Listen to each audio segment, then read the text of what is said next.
నమస్తే. ఇన్నాళ్ళు నన్ను సపోర్ట్ చేస్తూ, ఎంకరేజ్ చేస్తూ మీ ప్రేమని నాకు అందిస్తున్న ప్రతి ఒక్కరికి కృతజ్ఞతలు. అలాగే ఈ వీడియో కూడా ఖచ్చితంగా మీకు ఉపయోగపడుతుంది. లైక్, షేర్ అండ్ సబ్స్క్రైబ్ చేసి మీ సపోర్ట్‌ని నాకు అందించండి. అలాగే ఈ వీడియో పట్ల మీకున్న అభిప్రాయాన్ని కామెంట్ సెక్షన్‌లో కామెంట్ చేసి తెలియజేయండి. ఇప్పుడు వీడియోని చూద్దాం. నమస్తే. Welcome to our channel. నేను పద్మిని. ప్రస్తుతం మనతో పాటు ప్రముఖ ఆధ్యాత్మికవేత్త, ఆస్ట్రోన్యూమరాలజిస్ట్, ఎనర్జీ వాస్తు స్పెషలిస్ట్, శ్రీ విద్య ఉపాసకురాలు శ్రీమతి జయప్రద గారు మనతో పాటు ఉన్నారు. మాట్లాడదాం. నమస్కారం అండి. నమస్తే అమ్మా, శ్రీమాత్రే నమః. నక్షత్రాల గురించి చెప్తూ ఉన్నారు. అత్యంత అద్భుతంగా ఏ నక్షత్రం వాళ్ళు ఎప్పుడు ఏ సమయంలో కరెక్ట్ డెసిషన్ తీసుకోవాలి. ఎందుకంటే ఈ ఈ టైంలో డెసిషన్ తీసుకున్నామండి లైఫ్ సెటిల్ అయిపోయింది అనేవాళ్ళు ఉంటారు. కరెక్ట్ టైంలో డెసిషన్, రాంగ్ టైంలో తీసుకున్నా అంతే అడ్వర్స్ రిజల్ట్స్ ఉండటం అనేది సర్వసాధారణమే. రెండిటికి ఒకేలాగా అప్లై అవుతుంది కదా. మరి అయితే చాలా నక్షత్రాల గురించి ఆల్రెడీ మాట్లాడుకున్నాం. ఇక చిత్తా నక్షత్రం దగ్గర ఉన్నాం. చిత్తా నక్షత్రం వన్ ఆఫ్ ద మోస్ట్ అంటే సెటిల్డ్గా ఉండే నక్షత్రం అని నేను చాలా మంది దగ్గర వినడం జరిగింది. ఎందుకంటే మిడిల్లో ఉంటుంది రకరకాల ఆస్పెక్ట్స్ లో. అసలు ఈ చిత్తా నక్షత్ర జాతకులు ఎలా ఉంటారు, ఏ సమయం వీళ్ళకి కలిసి వస్తుంది, అది వివాహానికి అనుకోవచ్చు, లేకపోతే ఉద్యోగానికి అనుకోవచ్చు, అసలు ఎంటైర్ లైఫ్ ఎలా ఉంటుంది ఇత్యాది విషయాలు ఒక్కసారి మీ ద్వారా జయప్రద గారు. చిత్తా నక్షత్రం అంటే వీళ్ళు స్టార్టింగ్ మీరు పుట్టడం తోటి కుజుమాదస్తో పుడతారు అన్న. సో కుజుడు బాగుంటే వీళ్ళ జాతకంలో చిన్నప్పటి నుంచి వీళ్ళు అన్ని యాక్టివ్గా ఉంటారు, బాగా యాక్టివ్గా. చాలా మంది చూడండి 3 నెలలకే వీళ్ళు బార్లో పడడం, దొరలడం, మంచి మంచి పడిపోయి కిందకి అంటుంటారు. సో వాళ్ళు దొల్లేస్తుంటారు అన్నమాట. అలాంటి లక్షణాలు ఎక్కువగా ఈ కుజుడు నక్షత్రాలకి ఎక్కువగా ఉంటాయి. అందులో చిత్తా నక్షత్రాలకి ఎక్కువగా ఉంటుంది.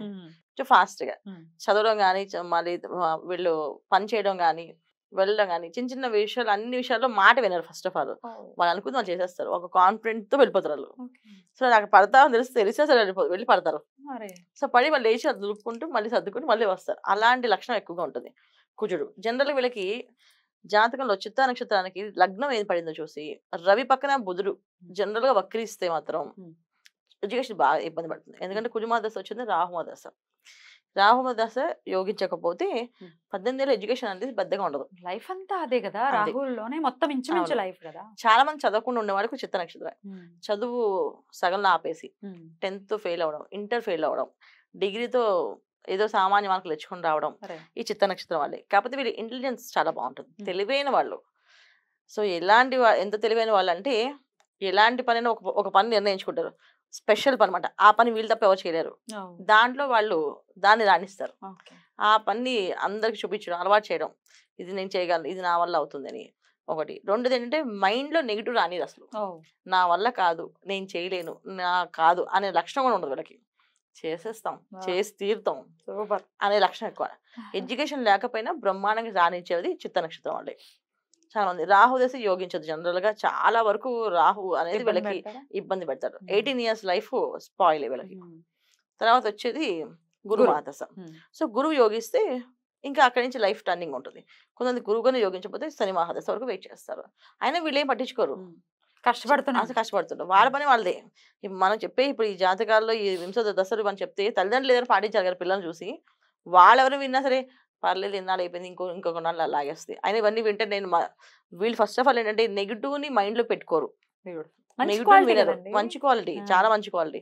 సో వాళ్ళు అనుకుని వాళ్ళు చేసుకుంటారు. కష్టం నష్టం నేను అనుకుని నేను చేస్తాను, అది అవుతూనే ఉంటుంది, వెళ్తూనే ఉంటుంది, వెళ్ళని అని చెప్పిన లక్షణం ఎక్కువగా ఉంటుంది, చేస్తుంటారు. ఒకటి. రెండు, పొగడ్తలు బాగా పడతారు. పొగడాలైతే వీళ్ళని పొగడితే చాలు, భజన బృందాన్ని ఇష్టపడతారు. మీ అంతటి వాళ్ళు లేరంటే అలా. సో కాకపోతే అందరితో కలవరు వీళ్ళు, చాలా తక్కువ మంది కలుస్తారు, తక్కువ మంది పెట్టుకుంటారు. ఎందుకంటే ఎవరైనా పాయింట్ అవుట్ చేస్తారు, 10 రోజులు వీళ్ళతో ఫ్రెండ్షిప్ చేసి 11వ రోజు పాయింట్ ఎత్తి చూపిస్తే వాళ్ళని కట్ చేసేస్తారు.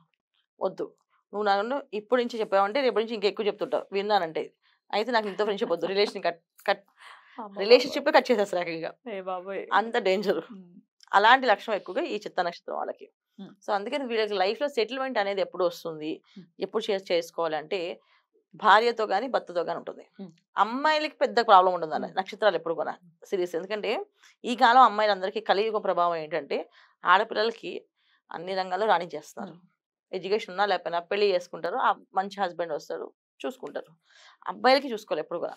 అబ్బాయిలకి సెటిల్మెంట్ అనేది వైఫ్ బాగుంటే వీళ్ళకి వైఫ్ ఎప్పుడు కూడా ఏంటంటే ఆయన టాలెంట్ ని పొగిడే అమ్మాయి ఉండాలి, అప్పుడు వాళ్ళ రిలేషన్ బాగుంటుంది. ఎత్తు చూపించే అమ్మాయి ఉంటే రిలేషన్స్ కట్ డివోర్స్ తీసుకుంటారు, ఇంకో పెళ్లి చేసుకుంటారు. లేకపోతే అవసరం లేదు అన్నారు సరే, కొంచెం పెళ్లి చేసుకోరు. వద్దు, ఒక భార్య వచ్చి ఏడిపిస్తుంది, ఇంకో చదువుకొని ఏడిపిస్తే నాకు అక్కర్లేదని చెప్పి వదిలేస్తారు. పెళ్లి కొని చేసుకుని ఉండేవాళ్ళు వీళ్ళు. వివాహం చేసుకోవడం అన్నా చేసుకోవాలన్నా వీళ్ళ జాతకం ఖచ్చితంగా చూపించుకోవాల్సిందే. ఎందుకంటే వీళ్ళకి కావాల్సిన క్వాలిటీస్ ఏంటంటే, వీళ్ళకి కావాల్సిన లక్షణం ఏంటంటే, ఎవరైనా సరే వీళ్ళు విమర్శించకూడదు. తప్పు వీళ్ళదైనా సరే విమర్శించకూడదు. ఆ తప్పు వాళ్ళని వాళ్ళే విమర్శించుకుంటారు, వాళ్ళని వాళ్ళే శిక్షించుకుంటారు, వాళ్ళని వాళ్ళే కొట్టుకుంటారు. ఇంకొకళ్ళు చేస్తే ఒప్పుకోరు. అసలు వాళ్ళతో మాట్లాడరు. ఇంకా వాళ్ళతో ఇంకా అంతే, ఆ రోజుతో అంతం, ఇంకా లాస్ట్ అన్నమాట వాళ్ళు.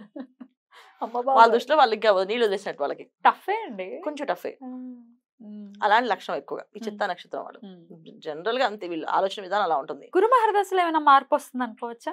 వీళ్ళు ఎప్పుడు మారరు, ఎప్పటికీ మారదు ఒక నక్షత్రం. మన 27 నక్షత్రాల్లో అస్సలు మారని నక్షత్రం ఏంటంటే, పుట్టినప్పటి నుంచి పెద్ద వరకు లాస్ట్ ఎండ్ ఆఫ్ లైఫ్ వరకు ఉండే నక్షత్రం ఇదే. లక్షణాలు వీళ్ళవి, మారరు వీళ్ళు. సో బాగున్నా వాళ్ళు హ్యాపీగానే అనిపిస్తారు, బాగోలేకపోయినా వాళ్ళు అలాగే ఉంటారు. సో బాగాలేదని చెప్పరు, బాగుందని చెప్పరు, నెమ్మగా వెళ్ళిపోతుంటారు. సో పక్కన వాళ్ళతో డిస్కస్ చేసి వాళ్ళు డిస్టర్బ్ చేస్తారని వాళ్ళతో మాట్లాడరు. ఇవాళ వాళ్ళ జాతకం చూపించారు అనుకోండి, వాళ్ళు ఒక్కరికి ఫోన్ చేసి వాళ్ళు మాట్లాడేసుకొని వాళ్ళే రెమెడీస్ తీసుకొని పక్క వాళ్ళతో డిస్కస్ చేయరు. నచ్చితే చేసేసుకుంటారు, లేకపోతే చేయరు. ఇది వీళ్ళది. రైట్. సో వివాహం అనేది ఏ టైంలో చేసుకోవడం కరెక్ట్ అనుకోవచ్చు వీళ్ళు? వాళ్ళ వివాహం అనేది ఏంటంటే, వీళ్ళకి ఏ టైం అనేది కాదు, మెయిన్ వివాహం అవుతుంది వీళ్ళకి. కాకపోతే మెయిన్ జాతకం చూపించి పెళ్లి చేసుకోవాలి, అది ఇంపార్టెంట్. అంతే. వివాహం బానే ఉంటుంది, ఖచ్చితంగా జాతకం చూపించి చేసుకోవాలి. లేకపోతే ఏమవుతుందంటే డివోర్స్ చేసేసుకుంటారు. అంటే వీళ్ళు తల్లిదండ్రులు వదిలేస్తారు నాన్న. 10 సార్లు కామెంట్ చేశారు అనుకోండి, తల్లిదండ్రులు దూరం పెట్టేసి దూరంగా ఉంటారు. వాళ్ళకి కావాల్సిన డబ్బులు పంపిస్తుంటారు.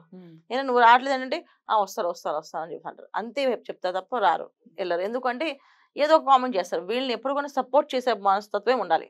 ఆ సపోర్టింగ్ సిస్టమ్ అనేది భార్యతో ఉండాలి, లేకపోతే పిల్లలతో లేకపోయినా వీళ్ళు దూరంగానే ఉంటారు. మరి ఎట్లాంటి ఆరాధన వీళ్ళు చేసుకోవాలండి ఫర్ ద బెటర్ లైఫ్? ఖచ్చితంగా దత్తాత్రేయుని ఆరాధన చేసుకోవాలన్న. ఎందుకంటే వీళ్ళ స్థిరత్వం అనేది ఉండదు, వాళ్ళ ఆలోచన విధానం ప్రకారం వెళ్తారు.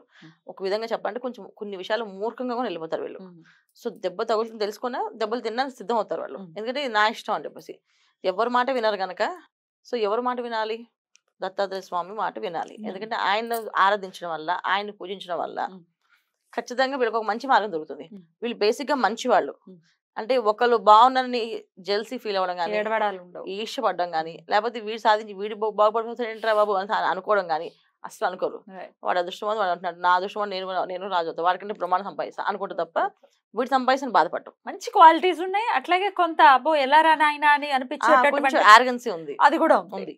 సో ఈ రెండు పోవాలి అంటే శ్రీపాద వల్లభుల్ని శ్రీ దత్తాత్రేయ స్వామిని. శ్రీపాద శ్రీ వల్లభ జన్మ నక్షత్రమే చిత్తా నక్షత్రం.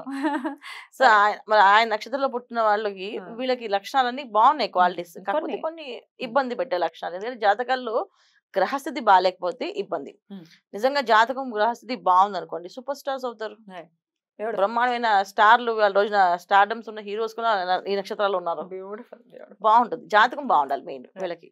అద్భుతం అండి, చాలా చక్కగా వివరించారు. అయితే వివాహానికి సంబంధించి ఖచ్చితంగా జాతక పరిశీలన చెయ్యాలి అని చెప్తున్నారు కాబట్టి ఒకసారి డెఫినెట్ గా కాంటాక్ట్ చేసే ప్రయత్నం చేయండి. ఒకవేళ వివాహ సమయం ఆ పరిస్థితుల్లో కనుక ఉన్నారు, లేకపోతే ఒక వివాహం ఇబ్బంది పెట్టింది, ఒకసారి కాంటాక్ట్ చేసుకోండి.